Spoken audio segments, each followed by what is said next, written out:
Hello and welcome to my channel myself Niyati Jain. तो आज की वीडियो में हम 3 टॉपिक्स को कवर अप करने वाले हैं। पहला क्या है हमारा एक्स्ट्रा क्वेश्चंस, दूसरा मैं आपको बताऊंगी कि मैंने कैसे 98 मार्क्स स्कोर किए थे क्लास 10th में, यानी कि मैंने किस स्ट्रेटजी से अपनी पढ़ाई की थी। प्लस मैं थर्ड आपको बताऊंगी कि आपको पेपर अटेम्प्ट कैसे करना है। तो पहले नंबर पे एक्स्ट्रा क्वेश्चंस की बात कर लेते हैं। तो डिस्क्रिप्शन बॉक्स में जो है आपको एक पीडीएफ की लिंक मिलेगी, यानी कि वो पीडीएफ की लिंक क्या होगी, एक्स्ट्रा क्वेश्चंस की होगी। टोटल कितने हैं हमारे 16। इन क्वेश्चंस को आप सॉल्व करेंगे। ये किससे रिलेटेड है, सरफेस एरिया एंड वॉल्यूम। तो आपको पता चल जाएगा कि आपके इस चैप्टर की कितने अच्छे से प्रिपरेशन हो चुकी है। अगर आपको कोई भी डाउट होता है तो आप मुझसे पूछ लीजिए, इसी सब्जेक्ट में या एनी अदर किसी सब्जेक्ट में हो तो मैं इस पर सेपरेट वीडियो अपलोड कर दूंगी। प्लस हम कौन कौन से चैप्टर के एक्स्ट्रा क्वेश्चन कर चुके हैं, अपन 3, 4, 5, 8, 9। प्लस हमारा एरिया रिलेटेड टू सर्कल्स का है, ऑनगोइंग चैप्टर है। तो फिर इसके एक्स्ट्रा क्वेश्चंस जो है मैं उसकी एक एक्सरसाइज बची है, उसको कंप्लीट करने के बाद मैं आपको प्रोवाइड कर दूंगी। ठीक है, तो अब हम बात करते हैं कि मैंने कैसे स्कोर किया था। प्लस वन मोर थिंग कि जितने भी मैंने आपको क्वेश्चंस प्रोवाइड किए हैं, इस टाइप के क्वेश्चन सीबीएसई बोर्ड में आए हैं, तो इनकी प्रैक्टिस करना आपके लिए बेनिफिशियल ही रहेगा। ठीक है, तो हमारी स्टडीज़ जो है अप्रैल में स्टार्ट हो जाती हैं, बट मैं अपनी बता रही हूँ, मैं तो रियली बताऊँगी। तो अप्रैल मई जून मैं सच बताऊँ तो मैंने मैथ्स नहीं की थी।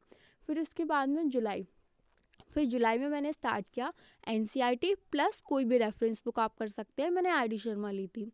ठीक है, तो मैंने उनको प्रैक्टिस किया, इतने अच्छे से प्रैक्टिस किया कि मेरे सेल्फ की ये कहो कि क्वेश्चन देखा कि हाँ इसे ऐसे सॉल्व करना है। एनसीईआरटी तो इतने अच्छे से हो गई थी। प्लस फिर आर डी शर्मा क्या है ना कि हमारा पेपर तो एनसीईआरटी ही बेस्ड रहता है, लेकिन कुछ क्वेश्चंस क्या है हमारे डिफरेंट आते हैं, तो हमें प्रैक्टिस की ज़रूरत होती है। जितनी ज़्यादा आप प्रैक्टिस करेंगे मैथ्स में, उतना ही आपको जल्दी सॉल्व करना आएगा, आपके आंसर सही आने लगेंगे उतने ही। तो उसके बाद में मैंने क्या किया कि मेरी कब तक हो गई थी, दोनों मेरी नवंबर तक हो गई थी। फिर आपके पास 1-2 महीने बचते हैं, पेपर्स रह जाते हैं, फरवरी में स्टार्ट हो जाते हैं, फरवरी मार्च में।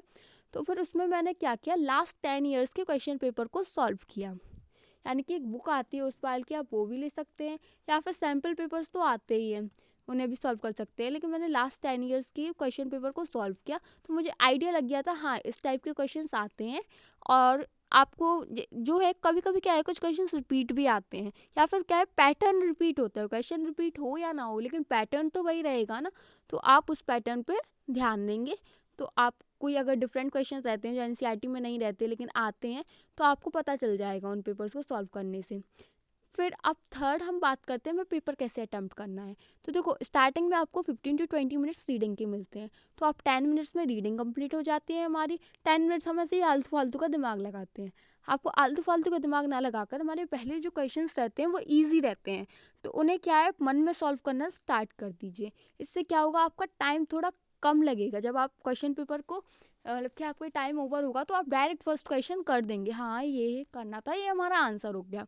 ठीक है, इसके बाद में क्या है, क्वेश्चन पेपर जब भी आप सॉल्व करते हैं, तो जैसे कि आपको स्टार्टिंग के 3 क्वेश्चन आ रहे हैं, फोर्थ वाला नहीं आ रहा है, तो आप स्टार्टिंग के 3 कर लीजिए, प्लस फिफ्थ तो आता ही है तो आप फिफ्थ कर लीजिए। ये नहीं कि आपने पहले ही पेज पे कटिंग कर रहे हैं, ये सब कुछ कर रहे हैं, ये बहुत ही गंदा लगता है। इंप्रेशन क्या है टीचर पर ख़राब पड़ता है हमारा।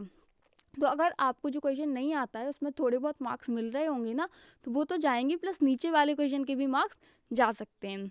ये मैं मतलब कि बाकी सब्जेक्ट्स के लिए भी कह रही हूँ, मैथ्स में तो कैलकुलेशन रहती है एक्चुअली, बट अदर सब्जेक्ट की बात कर रही हूँ मैं। तो आप ये करेंगे, जो आपको क्वेश्चन आते हैं पहले उन्हें अटैम्प्ट करेंगे, उसके बाद में आप देखेंगे कि कौन सा क्वेश्चन है जो मुझे नहीं आता है। प्लस इससे आपका टाइम भी बचेगा। बीच में एक क्वेश्चन आप लग गया, अरे इसका आंसर ये नहीं है, मतलब कि लगे हुए हैं दिमाग लगा रहे हैं, उसमें क्या है आपका टाइम वेस्ट हो गया। आपको टाइम वेस्ट नहीं करना है। ठीक है, तो इसके बाद में क्या है, आप बिना टाइम जो क्वेश्चन आते हैं पहले उन्हें अटेम्प्ट करेंगे, फिर बाद में जो क्वेश्चन नहीं आते हैं उन्हें करेंगे। तो यही थी, ज़्यादा कुछ नहीं होता है, आपको बस स्ट्रेस नहीं लेना है। अपने दिमाग को ठंडा रखिए, अच्छे से प्रैक्टिस करिए, अच्छी नींद लीजिए और क्वेश्चन को मतलब कि पेपर को दीजिए।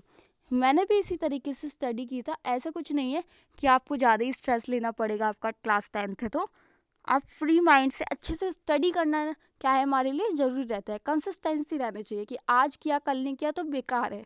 आपको कंसिस्टेंटली करना होगा। आपकी प्रैक्टिस क्या है, आज मैंने 1 घंटा किया, कल भी मैंने 1 घंटा किया, प्लस जिस तरीके से मैंने पढ़ाई की थी मैंने वो बताया। अगर कोई डाउट होता है तो आप मुझसे पूछ सकते हैं। Thank you, please like share and subscribe my channel.